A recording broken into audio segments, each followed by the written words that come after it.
Bloomberg Audio Studios. Podcasts, radio, news. Welcome to the Bloomberg Daybreak Asia podcast. I'm Doug Krisner. We're expecting a flurry of economic data points in the week ahead. In the Asia Pacific, the big numbers are due on Friday when China will report on retail sales and industrial production. Now, in the States, Tuesday's report on retail inflation will be a major focus. These numbers should help firm expectations on the timing of the next Fed rate cut. Also Tuesday, we'll have a rate decision from the Reserve Bank of Australia. And in a moment, we'll hear from Swati Pandi, Bloomberg EcoGov reporter in Sydney. But we begin here in the States. Joining me now is Eric Sterner. He is the Chief Investment Officer at Apollon Wealth Management. Eric, thank you so much for making time to chat with me.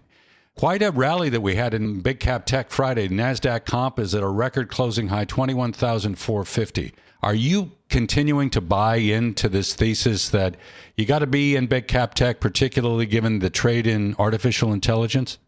Yeah, well, first, thanks for having me. And yeah, I mean, it's interesting because so many have predicted that other sectors were going to take the leadership role from these megatechs, but here we are, the megatechs still leading the way, and their earnings are just continued just to knock the ball out of the park. And I still think we're in the very early innings of this AI revolution. And yes, some have knocked the megatechs for their rich valuations, but they continue to warrant them with the strong earnings and strong outlook. So I think they'll continue to be the leaders in this market. So I mentioned a moment ago that we have CPI data this week. Over the weekend, we heard from Fed Governor Michele Bullock. She's favoring 3 cuts this year, and she is urging her fellow policymakers to begin making that type of move at the September meeting. What are your expectations right now for the Fed? Well, I believe that the Fed should have cut rates this last meeting, and of course, I'm saying that after the non-farm payroll report came out on Friday with those major revisions. But we've just, even before those revisions of the June report, we've seen plenty of evidence of the labor market moderating between elevated continued claims. We still are in this low hire, low fire environment where it's really hard for those unemployed individuals out there trying to get a job. And even the ADP private payrolls has really shown how these restrictive rates are really choking smaller companies. In the last 2 months, companies with over 500 employees have added 78,000 jobs.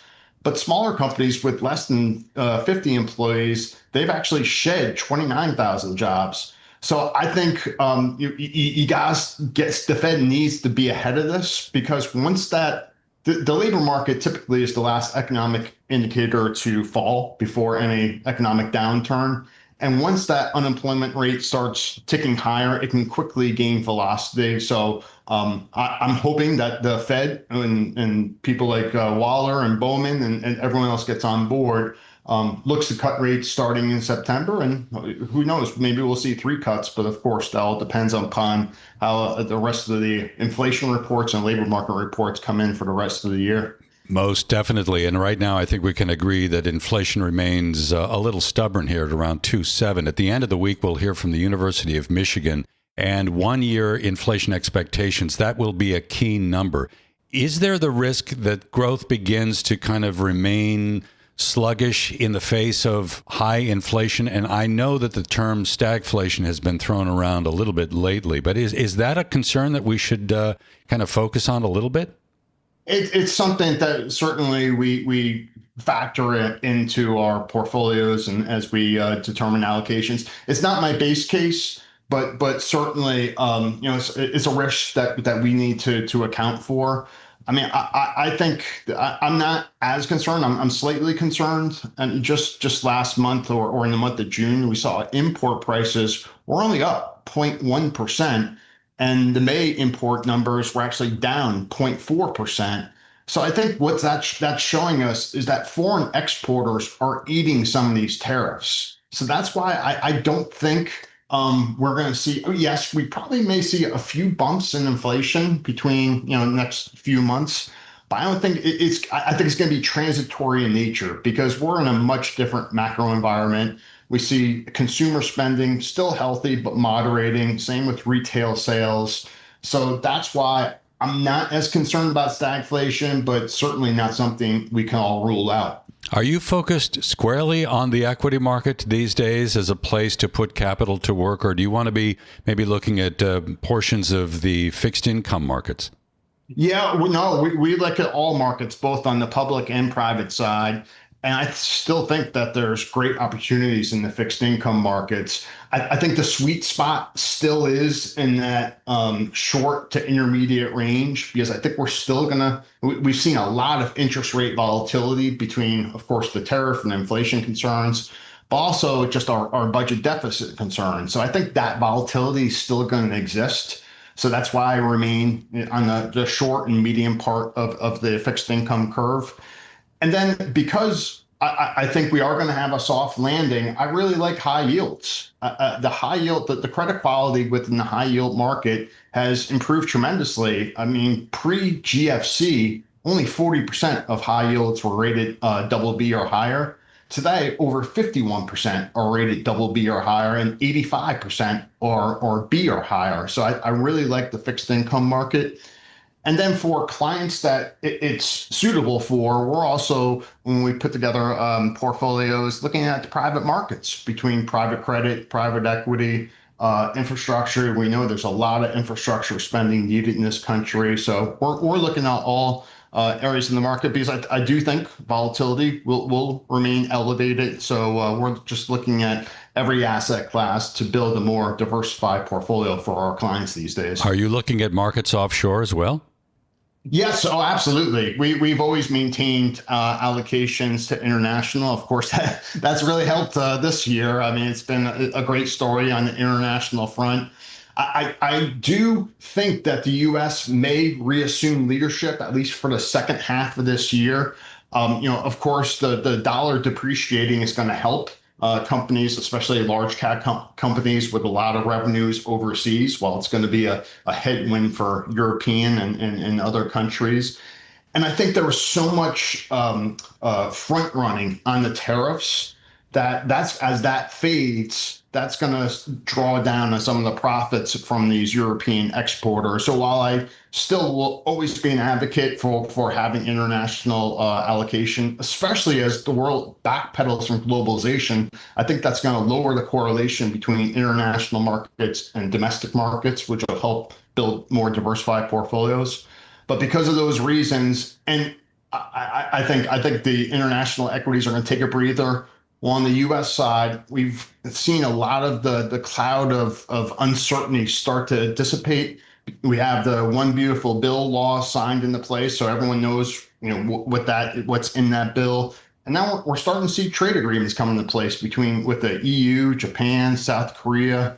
Of course, the White House administration still has some work to do, but as we remove more uncertainty, and deregulation plans are probably on the horizon the second half of this year, I expect the U.S. markets to continue to march higher. So before I let you go, speaking of the U.S., I want to get your sense of how the American consumer is holding up. At the end of the week, we'll get the reading on July retail sales. How do you think American consumers are doing right now? At an aggregate level, I think the consumer remains healthy. We've seen the consumer net worth increase over 50 trillion since the pandemic. But I do think it's becoming a very bifurcated story, especially with these higher rates. I mean, I think the higher end consumer benefited more from the stock market appreciation, 2 straight years of 20+ percent returns, and the home equity are quickly rising. The lower end consumer might not have as much exposure there. And just looking at the consumer spending, I mean, 50% consumer spending comes from the top 10% of income, high income earners. And 30 years ago, that 10% of high income earners represented 36%. So there is some concern that's becoming a little bit more bifurcated. But in aggregate level, while we see reports of credit rising and loans rising, the household balance sheets are healthier right now than they were pre-pandemic. In fact, the household debt ratio is at 11.2% right now, And the 9 years before the pandemic, it was actually at 11.8. So that tells me that, yes, some of the lower end consumers are feeling the strain from higher rates. But overall, the consumer does remain healthy, and that also, warrants or feeds into my bullish outlook for the remainder of this year. Okay, we'll leave it on that bullish outlook with Eric Sterner. Eric, thank you so much. Eric is Chief Investment Officer at Apollon Wealth Management, joining here on the Daybreak Asia podcast.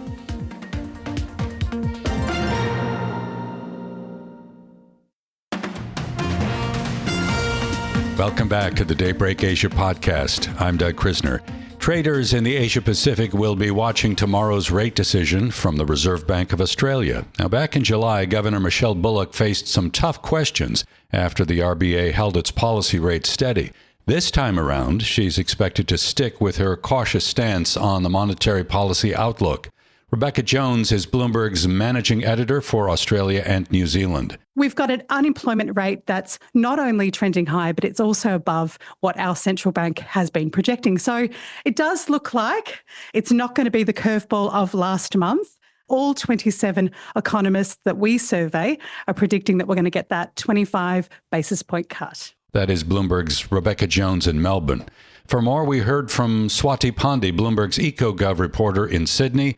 Swati spoke with Bloomberg TV host Avril and Paul Allen on the Asia trade. Swati, last meeting we thought this is it, we're easing, but it didn't happen. Surely this time it's a lock. That's what a lot of people are saying as well. Economists are expecting a cut, and one of the reasons is that they think the appetite to shock the market for the RBI is pretty small now. Markets are fully pricing in a cut. Economists are ascribing a 80% chance of a cut. We had inflation data which showed a cooling down in prices from the previous quarter. And unemployment data showed that the jobless rate is going up a bit. So put together, it does look like the RBA could ease by 25 basis points in August, but it's likely to be a hawkish cut. Yeah, I was just going to ask Swati, in terms of forward guidance, how much is the RBA going to realistically be letting on? Governor Michele Bullock has said in the past recent months that the RBA's strategy is going to be gradual easing, and that is the message that she's likely to reiterate tomorrow at her press conference as well. So after tomorrow's cut, if that happens, markets are expecting one more, and there's a 50-50 chance of a third. So there's not a lot of easing that's being priced by markets, and the case is similar for economists as well. And I think Michele Bullock is likely to either she will say that we are fine with that pricing, or signal that they are fine with that pricing. It's just one or two cuts, or she will further push back against that pricing, signaling that the RBA is probably at neutral stance at the moment, and they would likely to just be on a prolonged pause here. Well, there was some strong expectation that we would get easing at the last meeting, and as I said, it didn't happen. But that did lead to some criticism of the RBA's communication. Was that warranted? Yes, the RBA's communication has been a bit whiplashy this year. So when they met for the first time this year in February, they cut interest rates and they sounded quite hawkish. And then in April, they sounded really dovish. Remember, this was the meeting just one day before Liberation Day. So there was a lot of uncertainty in the market. There was a lot of volatility. And so they were rightly extremely dovish. And then the May meeting happened, and they were again hawkish. And then July, they did not cut. So people are saying that it's really hard to discern their signals. It's hard to understand what they would do.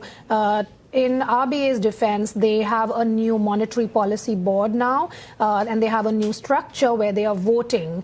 In her defense, Michele Bullock said that it's very hard for her to preempt what the board would do because she doesn't know which way people would vote. And that adds to the uncertainty. So I think through the course of this year, maybe next year, as votes are revealed, as we get more idea about how they are responding to data, how they are responding to the available information, then probably people will be able to better assess how the RBA would react. And of course, RBA policy so closely linked to the national sport of real estate. Can we pretty much time our watch to easing from the RBA to another rise in house prices, which are already and have been in nosebleed territory for a long time? It's already happening. It's already happening. House prices are on a tear again. And that is a big concern. There was a report from Ray White Group today which said that every single day 24 unaffordable houses are being added to the market, which basically is another way of saying that every single day the number of unaffordable housing in the country is rising by 24. And that is a big number if you put it in perspective of the whole year, right? So we definitely have that problem of unaffordability. Some economists are saying that is one of the reasons we will not see a huge spike in prices. But definitely easing monetary policy and easier borrowing costs do make housing more attractive for people who can afford it. All right, economy reporter Swati Pandi there as we count down to the RBA decision on Tuesday. Thanks for listening to today's episode of the Bloomberg Daybreak Asia Edition podcast. Each weekday, we look at the stories shaping markets, finance, and geopolitics in the Asia Pacific. You can find us on Apple, Spotify, the Bloomberg Podcast YouTube channel, or anywhere else you listen. Join us again tomorrow for insight on the market moves from Hong Kong to Singapore and Australia. I'm Doug Krisner, and this is Bloomberg.